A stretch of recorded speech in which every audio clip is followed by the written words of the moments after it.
গুন্ডা দুইজনের সাথে মারামারি করার সময় জিয়ানের অবস্থা খুবই খারাপ হয়ে যায়, তার হাতে ব্যথা পায়। এইসব লক্ষ্য করছিল উষা। তারপর জিয়ান উষাকে বলে, চলো আমার সাথে দৌড়াতে শুরু করো। তারা দুইজন একটি জায়গায় গিয়ে লুকায়। গুন্ডা দুইজন তাদেরকে খুঁজতে শুরু করে। উষা জিজ্ঞাসা করে, গুন্ডা দুইজন কি চলে গিয়েছে? তখন জিয়ান বলে যে না, গুন্ডা দুইজন এখনো আছে, তুমি এইভাবেই থাকো। তখন উষা এইভাবেই ভয় পেয়ে থাকে। আর তাকে ভয় পাওয়া অবস্থায় দেখে জিয়ান মনে মনে হাসতে শুরু করে, বলে তোমাকে ভয় পাওয়া অবস্থায় অনেক সুন্দর লাগে। সিন শিফট হয়ে চলে যায় তাদের বাসায়। উষা জিয়ানের হাতে মলম লাগিয়ে দিয়ে বলে, এইভাবে মারামারি করার কোনো প্রয়োজন ছিল না। এদিকে আমরা জিয়ানকে দেখতে পাই, সে এক নজরে উষার দিকে তাকিয়ে থাকে। উষা তখন বলে, তোমার বাসায় এসেছি তার মানে এই না তোমাকে ক্ষমা করে দিয়েছি। আর আমার দিকে এইভাবে তাকিয়ে থাকার কোনো কারণও আমি খুঁজে পাচ্ছি না, তাই অযথা আমার দিকে তাকিয়ে থাকা বন্ধ করো। আর তোমার বাসায় আমি এই জন্য এসেছি কারণ তুমি আমার জন্য মারামারি করে হাতে ব্যথা পেয়েছো, আর অন্য কোনো কিছু ভাবার কোনো প্রয়োজন নেই। তখন আমরা জিয়ানকে দেখতে পাই, সে তার সাথে রোমান্টিক হওয়ার চেষ্টা করে। উষা তখন রেগে গিয়ে বলে, উল্টাপাল্টা আচরণ করা বন্ধ করে দাও, তুমি এখনো ছোট বাচ্চা না, সব সময় শুধু বাচ্চাদের মতো আচরণ করো। তখন জিয়ান বলে, আচ্ছা আর এইসব আচরণ করব না, সরি। উষা জিয়ানকে বলে, তোমার মলম লাগানো হয়েছে, আমি এখন বাসায় চলে যাব। জিয়ান বলে, প্লিজ বাসায় যেও না, থেকে যাও এখানে, অনেক রাত হয়েছে, বাসায় যদি এখন যেতে যাও তাহলে তোমাকে আবার গুন্ডারা ধরবে। তখন উষা বলে, গুন্ডারা ধরবে না। জিয়ান তখন অভিনয় করতে শুরু করে, বলে, আমার হাতে অনেক ব্যথা, এটা ছোটো মোটো ব্যথা, সমস্যা নেই, তুমি চলে যাও, আমার তো এখানে কেউ নেই আমাকে দেখার মতো, তাই আমাকে কেউ দেখবে না। উষা বলে, আচ্ছা আমি এখানেই থাকছি, আমি আমার পুরাতন রুমে গিয়ে ঘুমিয়ে পড়ছি, তুমিও তোমার রুমে গিয়ে তাড়াতাড়ি ঘুমিয়ে পড়ো। এখানে আমরা জিয়ানকে দেখতে পাই, সে অনেক খুশি হয়ে যায়, কারণ উষা তার বাসায় থাকবে বলেছে। এটা তো তার প্ল্যান ছিল, সে প্ল্যানে সাকসেসফুল হয়েছে। রাতের বেলায় আমরা উষাকে দেখতে পাই, তার অনেক খিদে লেগেছিল, তাই সে রান্নাঘরে আসে খাবার নিতে। তখনই তার সামনে পড়ে যায় জিয়ান। জিয়ানকে দেখে সে অনেক ভয় পেয়ে যায়। আর অন্যদিকে আমরা জিয়ানকে দেখতে পাই, উষাকে দেখে সে অনেক রোমান্টিক হতে শুরু করে। উষা তাকে অনেকবার সরানোর চেষ্টা করে, তবে সে সরাতে ব্যর্থ হয়। আজকের রাতটাও তারা একই সাথে কাটায়। পরদিন সকালে জিয়ান উষার সাথে কথা বলার চেষ্টা করে, তবে উষা তার সাথে কথা বলতে একদমই প্রস্তুত নয়। উষা বলে, আজ আমার মিটিং আছে তাই যেতে হবে। জিয়ান বলে, তুমি একা কেন মিটিংয়ে যাবে, আমিও তো যেতে পারি। উষা বলে, তোমার যাওয়ার কোনো প্রয়োজন নেই, তুমি বাসায় বসেই থাকো, আমি মিটিং অ্যাটেন্ড করে চলে আসব। তখন জিয়ান বলে যে না, আমিও তোমার সাথে যাব। জিয়ান তাড়াহুড়া করে রেডি হয়ে উষার পিছনে দৌড়াতে শুরু করে। বাহিরে তারা যখন বের হয় তখন মিস্টার লি তাদের কাছে আসে। তখন জিয়ান নাটক করতে শুরু করে, বলে, আমার হাতে অনেক ব্যথা পাচ্ছি। তখন উষা বলে, সারা রাত তো বলনি যে তোমার হাতে ব্যথা, এখন কেন তোমার হাতে ব্যথা পাচ্ছ, সবকিছু কি নাটক? তখন আমরা দেখতে পাই যে মিস্টার লি তাদেরকে হাই বলে। তখন তাদেরকে জিজ্ঞাসা করা হয়, তোমরা কি আবারও সবকিছু মিটমাট করে নিয়েছো? উষা কিছু বলতে যাবে তার আগে জিয়ান বলে দেয় যে হ্যাঁ, আমাদের মধ্যে সবকিছু ঠিক আছে, আর কাপালদের মধ্যে তো ঝগড়া সবসময় হয়ে থাকে, ঝগড়ার পর তো সবকিছু মিটমাট হয়ে যায়, তাই না? তখন তারা মিটিংয়ের জন্য চলে যায়। সব শেয়ার হোল্ডার উষাকে বলছিল যে আপনি কেন প্রেসিডেন্ট হয়ে থাকবেন, এই কোম্পানিতে সবচেয়ে বেশি শেয়ার হচ্ছে তেংজির, তাই তেংজিকে এই কোম্পানির সিইও হওয়া উচিত, নাকি আপনার, আপনি কেন এখানে সিইও হয়ে আছেন? তখন কিছু বলার চেষ্টা করে উষা কিছু বলার আগেই তেংজি আসে আর বলে, আমি যদি ওকে শেয়ার হোল্ডার দিই তাহলে কি হবে, আমার সব শেয়ার আমি উষার নামে লিখে দিব, এদিকে আপনাদের কোনো প্রবলেম আছে? আমি উষাকে এই কোম্পানির সিইও হিসেবেই দেখতে চাই, আমার এইসবের কোনো শখ নেই। উষা এখানে শখ খেয়ে যায়, মনে মনে ভাবে এইসব কি বলছে এই ছেলে। এখান থেকে সিন ফ্ল্যাশব্যাকে চলে যায়। জিয়ান কারোর সাথে ফোনে কথা বলছিল। জিয়ান তথ্য নেওয়ার চেষ্টা করছিল নিয়ানসি কার সাথে কথা বলে। এই বিষয়ে সে তদন্ত করার জন্য কিছু লুক লাগিয়ে দেয়। আর সিন আরও অতীতে চলে যায়। যেই দিন জিয়ান কিছু তথ্য নেওয়ার জন্য গিয়েছিল তখন সে দেখতে পায় হুরঞ্জন তার মৃত্যুর পরেই জেনেছিল উষা তার মেয়ে। আর তাকে বলা হয়েছিল উষার বাবা হুরঞ্জন তাকে মারানোর চেষ্টা করেছে। এই পেপারটি দেখে তার সন্দেহ হয় যে তাকে কে মারানোর চেষ্টা করেছিল। এই তদন্ত করার জন্যই সে চেষ্টা করছিল। এখানে সে মনে মনে ভাবে যে আমি তোমাকে কখনোই বলতে পারবো না উষা আসল সত্যটা, কারণ আসল সত্যটা আজ পর্যন্ত আমি জানতে পারিনি। আসলে আমাকে মারার কে চেষ্টা করেছিল এটা জানতে হলে আমাকে আরও কিছুদিন সময় প্রয়োজন, তারপর আমি তোমাকে সব কিছু বলতে পারবো। উষা বাহিরে বের হয়ে জিয়ানকে জিজ্ঞাসা করে, আচ্ছা তুমি আমার নামে সব সম্পত্তি কেন লিখে দিলে? এটা তো ঠিক হয়নি, কোম্পানির সব শেয়ার আমার না, তোমারও শেয়ার আছে, তুমি অনেক কষ্ট করেছো। তখন জিয়ান বলে, আমার কোনো কষ্টই কষ্ট মনে হবে না তুমি যদি আমার সাথে থাকো, আর তুমি যদি আমাকে এইভাবে ভুল বুঝে ছেড়ে চলে যাও তাহলে তো আমার সব কষ্ট কষ্ট হয়ে থেকে যাবে। এর জন্য যদি আমার যা কিছু করতে হয় আমি সব কিছুই করতে পারবো। এইসব তো একটু নর্মাল বিষয়। তোমার নামে সম্পত্তি দিলে আমার কি এমন হয়ে যাবে? তুমি তো আমাকে ভালোবাসো, তাই না? তাহলে আমি তোমার নামে সব কিছু দিতেই পারি। এটা তো আহামরি কোনো বড় বিষয় না। উষা, এই 1 বছর আমি তোমার থেকে দূরে ছিলাম, তবে তোমার যখন নেকলেস হারিয়েছিল তখন আমি তোমাকে নেকলেসটি ফেরত দেওয়ার জন্য গিয়েছিলাম। তবে তুমি বুঝতে পারোনি আমি তোমাকে নেকলেসটি ফেরত দিয়েছি। তাছাড়াও সব সময় তোমার আগে পিছে আমিই থাকতাম, কিন্তু তুমি কখনোই আমাকে দেখতে পারোনি বা ওইভাবে চিনতে পারোনি।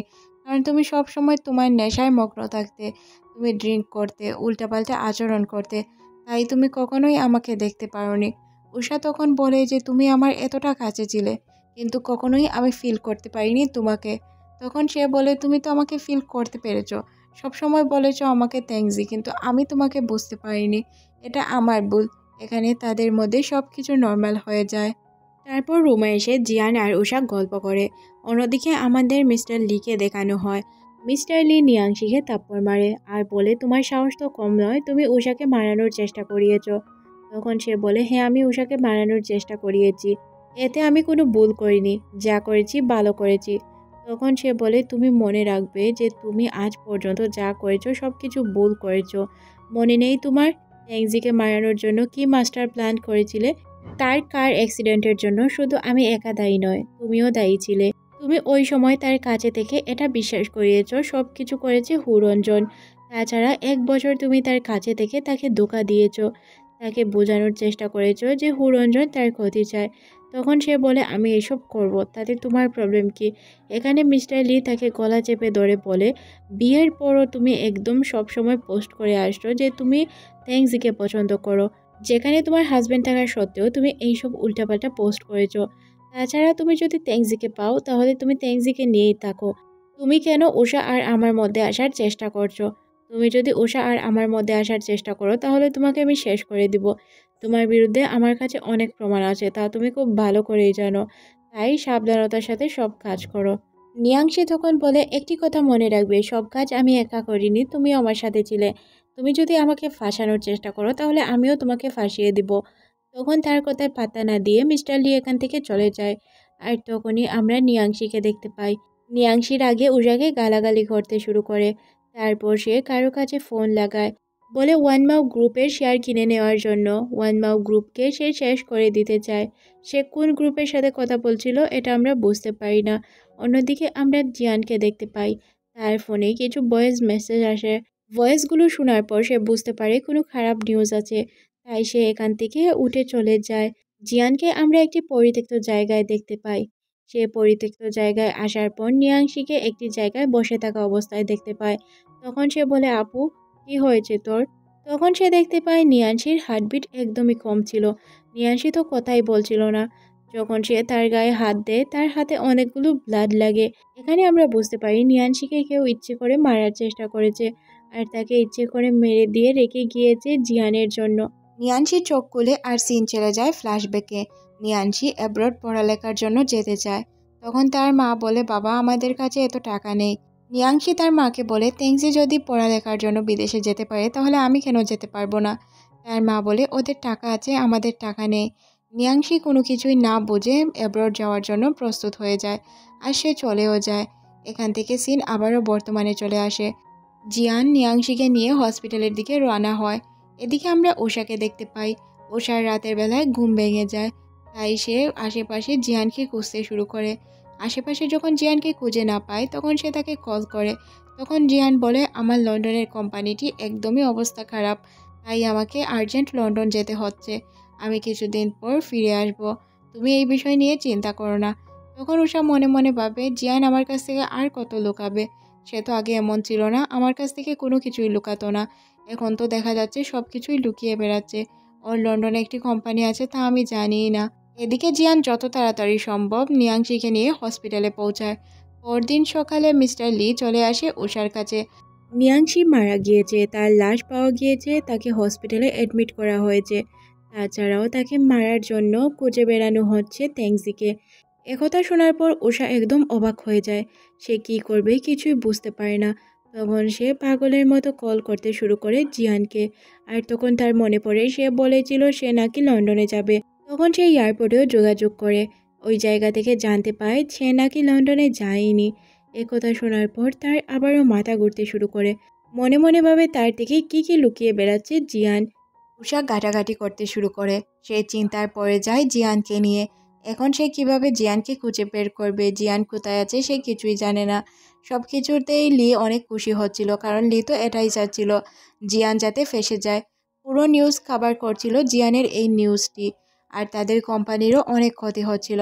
প্রত্যেক শেয়ার হোল্ডার অন্য কোম্পানিতে তাদের টাকা ইনভেস্ট করছিল। ম্যানেজার তাকে কল করে বলে যে ম্যাম, আমরা আর কোনো কিছুই হ্যান্ডেল করতে পারছি না। আপনি এক কাজ করুন, মিস্টার লিয়ের সাথে কথা বলে দেখতে পারেন। তাহলে হয়তো আমাদের কোম্পানির কিছুটা লাভ হলেও হতে পারে। আমাদের কোম্পানির অবস্থা খুবই খারাপ। আমরা চাইলেও এখন আর কিছু করতে পারবো না। উষা আসলে কি করবে সে কিছুই বুঝতে পারে না। তখন সে মনে মনে ভাবে যে সে যদি তার কাছে গিয়ে হেল্প চায় সে কি হেল্প করবে। তারপর সে আবারও জিয়ানকে কল করে। জিয়ান কল রিসিভ করে না। তারপর সে মিস্টার লিয়ের কাছে চলে যায় আর তাকে গিয়ে সব কিছু খুলে বলে।